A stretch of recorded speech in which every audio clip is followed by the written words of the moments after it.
Comme tu peux le savoir, je suis actuellement en voyage, je suis actuellement en road trip en Asie du Sud-Est.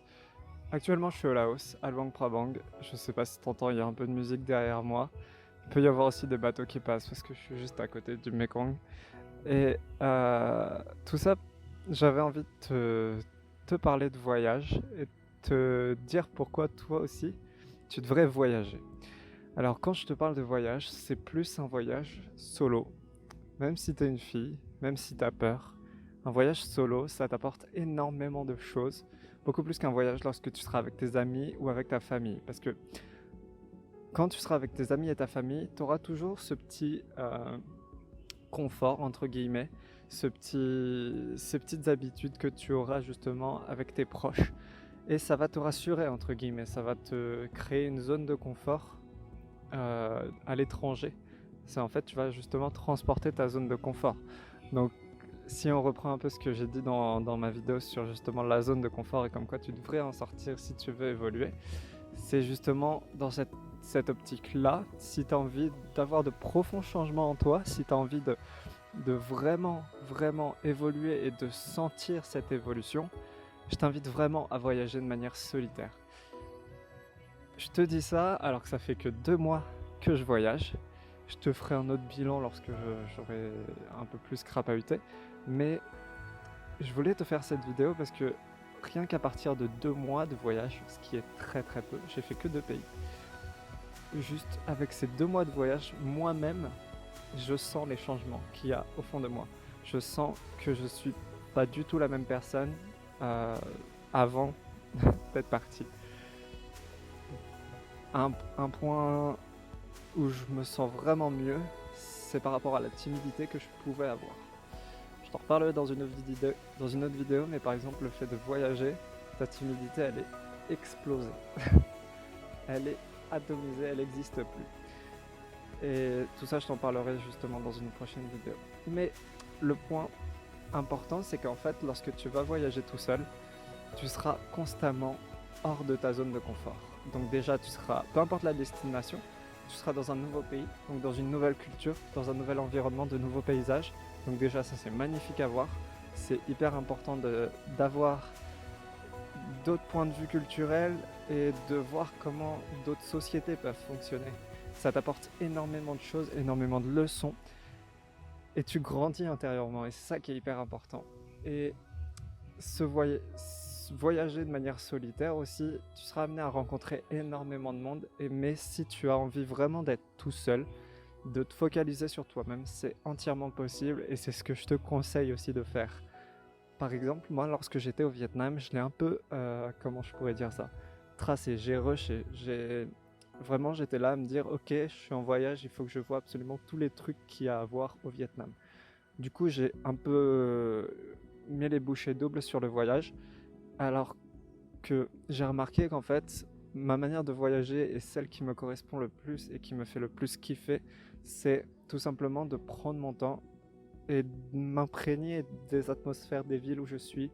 Et voilà, par exemple, là, je suis à Luang Prabang depuis bien 2 semaines et j'y resterai encore peut-être une semaine, 5 jours, une semaine, volontiers, parce que j'aime beaucoup l'atmosphère qu'il y a dans cette ville, j'aime beaucoup être ici et j'ai remarqué que j'apprécie voyager de manière beaucoup plus tranquille. Certes, je vais voir moins de choses en voyage dans le pays, mais ça ne m'empêche pas du tout de revenir et voir justement les choses que j'ai pu louper, entre guillemets.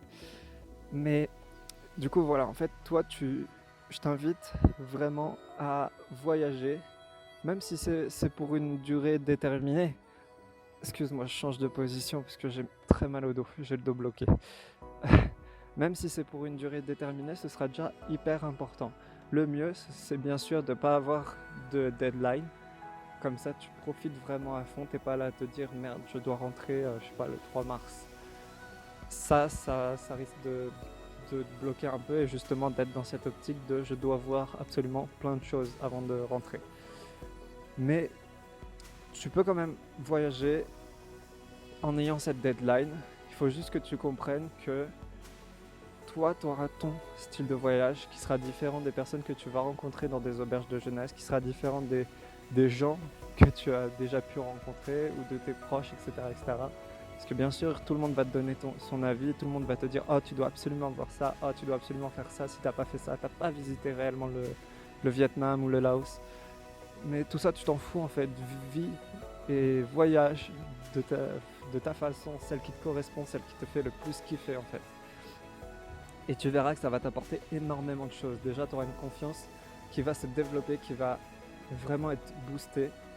Parce que, comme je l'ai dit, et au final, tout est vraiment lié. Vu que tu es dans un environnement, une atmosphère que tu connais pas, tu dois vraiment te débrouiller par toi-même pour absolument le moindre petit truc. Ce qui fait que, bah déjà, tu développes toute cette débrouillardise et ça t'amène à avoir de la confiance en toi. Ça t'amène à te dire, putain, j'arrive à faire ça, j'arrive à me démerder tout seul et à visiter un pays qui me fait kiffer et à kiffer ma vie en étant tout seul. Ça te fait aussi comprendre que la solitude, entre guillemets, parce que ce mot-là, je trouve, il a trop de connotations négatives, je t'en reparlerai dans une prochaine vidéo, mais là, ça te fait comprendre aussi que la solitude, elle n'est pas négative du tout et au contraire, elle t'apporte énormément de choses. Ça t'apporte un bien-être et une paix intérieure en fait. Ça peut paraître un peu bullshit, un peu bisounours de dire ça, mais c'est vraiment ce que je ressens au travers de mon voyage. Là, je te donne ma pure expérience, mais au travers de mon voyage, je remarque, je suis passé par différents stades, hein. Genre je suis passé par de la tristesse, du manque, de la nostalgie et bien sûr de l'émerveillement continu pardon. Mais ça te fait comprendre en fait que dans tous les cas, tu es seul avec toi-même, excuse-moi. Tu es seul avec toi-même et c'est le plus important et ça te fait comprendre que dans la vie, tu seras toujours avec toi-même au final et donc tu dois vivre pour toi-même. Ça, c'est une des grosses leçons que j'ai appris et que j'applique dorénavant au quotidien. C'est que je vis pour moi, peu importe les autres, peu importe le regard des autres.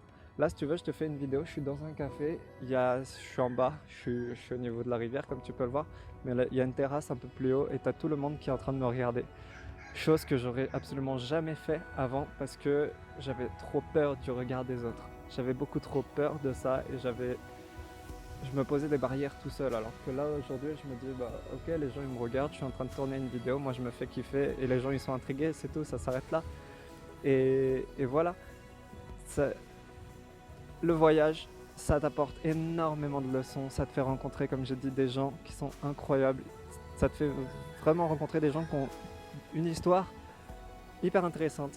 Bien sûr, tu peux rencontrer ça dans ton quotidien, mais il faut déjà que si tu fais ça dans ton quotidien, c'est déjà super. Ça veut dire que tu as compris que tu dois sortir de ta zone de confort et que tu dois rencontrer beaucoup plus de monde. Mais en fait, quand tu es en voyage, tu es un peu forcé à faire ça. Et c'est ça le point qui est important, c'est qu'au final, quand tu es dans un voyage solo, toutes ces choses de développement personnel qui peuvent être dures lorsque tu es dans ton quotidien, ici tu vas être forcé à les faire.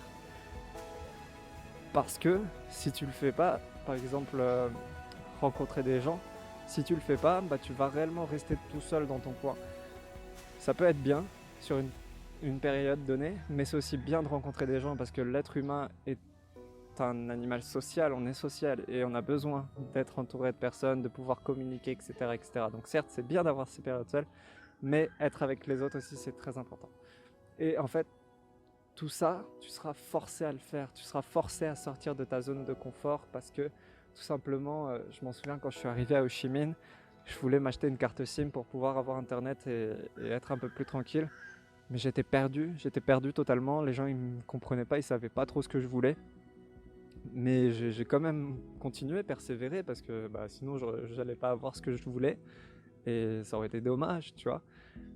Et j'ai quand même continué et c'est ça qui est important, c'est qu'il y aura personne qui sera là pour te tenir la main et te dire vraiment quoi faire.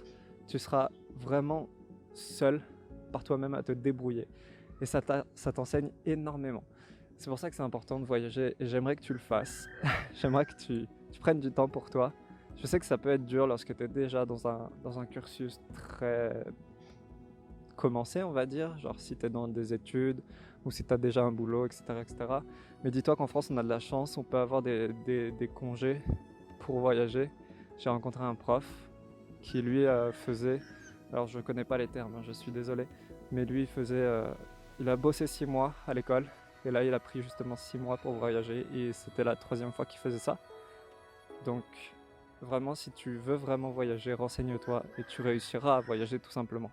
Après, je voulais te parler d'un truc. Excuse-moi, je change de position parce que moi, je me suis bloqué le dos en portant des sacs de litière. C'est un peu minable. Mais bon, je voulais aussi te parler d'un truc. Certes, je t'invite à voyager, mais aujourd'hui, comme tu peux le savoir, notre planète, elle est en train de brûler. Elle prend tarif. Elle prend tarif la planète. Et je sais que j'en fais partie et je suis aussi la cause de ce problème-là. Parce que je voyage. Mais, faut savoir, si tu me connais pas, l'écologie, c'est très important à mes yeux. Et j'y accorde... Enfin, pour moi, c'est une des choses. Si tu respectes pas ta planète, bah t'as pas le mérite d'y vivre en fait. Et c'est pour ça, moi, dans mon quotidien, j'essaye justement de faire hyper attention à ça et tu peux le faire aussi en voyage. Alors certes, au début tu vas prendre l'avion pour aller à ta destination, si elle est loin. Si elle est proche, tu peux forcément prendre le train ou un autre moyen. Mais après, quand tu es sur place, dis-toi que tu as plein de moyens pour éviter la pollution, pour ne pas polluer. Par exemple, je sais qu'ici en Asie, ils ont un énorme problème avec le plastique. Le plastique est absolument partout. Ils n'ont pas cette conscience écologique. Ils l'ont très difficilement. Encore à Luang Prabang, ça va. Par rapport à l'Asie, je veux dire. Ça va. Mais vraiment, ils vont te foutre du plastique. Ils vont te foutre des sacs plastiques absolument partout, des pailles partout. Tout sera en plastique. Tout est en mode une seule utilisation et ça s'arrête là, quoi. Mais c'est à toi de faire comprendre que toi, tu as tes valeurs. Et si l'écologie fait partie de tes valeurs, et je le souhaite, si ça fait partie de tes valeurs, eh ben, tu peux aussi l'appliquer lorsque tu es en voyage. J'ai refusé un nombre incalculable de fois de gobelets en plastique, de paille, parce que moi, c'est inutile et j'en veux pas. J'ai compris que je voulais pas. Après, certes, ça résout pas tout le problème qu'il y a là-dessus, mais dis-toi que tu peux voyager tout en ayant cette conscience écologique et après, dis-toi que ce voyage, ce sera pour une durée plus ou moins déterminée, si bien sûr tu passes pas ta vie à voyager, et qu'après tu pourrais être 100% en accord avec ces valeurs-là, lorsque tu auras rétabli un quotidien plus stable, entre guillemets. Et voilà, c'était un peu ce que je voulais te dire par rapport à l'écologie, parce que je sais qu'en ce moment, moi, ça me manque un peu de faire des vraies actions concrètes par rapport à ça, parce que je suis en train de voyager et que c'est compliqué. Mais j'y trouve quand même mon compte, j'essaye de faire ma part des choses, j'essaye de faire comprendre aux locaux avec qui je peux discuter qu'il y a un problème à ce niveau-là, que si la planète brûle, c'est pas pour rien, etc. etc. Et ça débloque un peu, mais voilà, c'était un peu tout ce que je voulais te dire sur ce voyage. On termine sur une note pas trop positive, mais bon, c'était important pour moi de préciser aussi ce message-là. Enfin bref, voyage, fais-toi kiffer, même si par exemple tu es en France, visite l'Europe, c'est déjà magnifique. Moi je ne l'ai pas assez fait et je sais que lorsque je serai de retour en France, je le ferai absolument parce que ça me manque et j'ai envie de découvrir un peu ces paysages. Et ça, dis-toi que tu peux le faire de manière 100% écologique en squattant des bus, en faisant du stop ou bien sûr le train, quoi. Mais voilà, c'est un peu tout ce que je voulais te dire. Dis-toi que le voyage, ça te prend énormément de choses et ça te force en fait à apprendre ces choses-là. Ces choses de la vie qui au final vont faire partie de ton quotidien et vont te permettre d'évoluer tout simplement. Donc voilà, j'espère que j'ai été clair. Désolé si je me suis remué un peu à droite à gauche pendant la vidéo, c'est que j'ai le dos bloqué, ça me fait un mal de chien. Mais voilà, on fait avec. Et je te souhaite une très bonne journée, kiffe bien ta vie et on se voit dans une prochaine vidéo. Salut.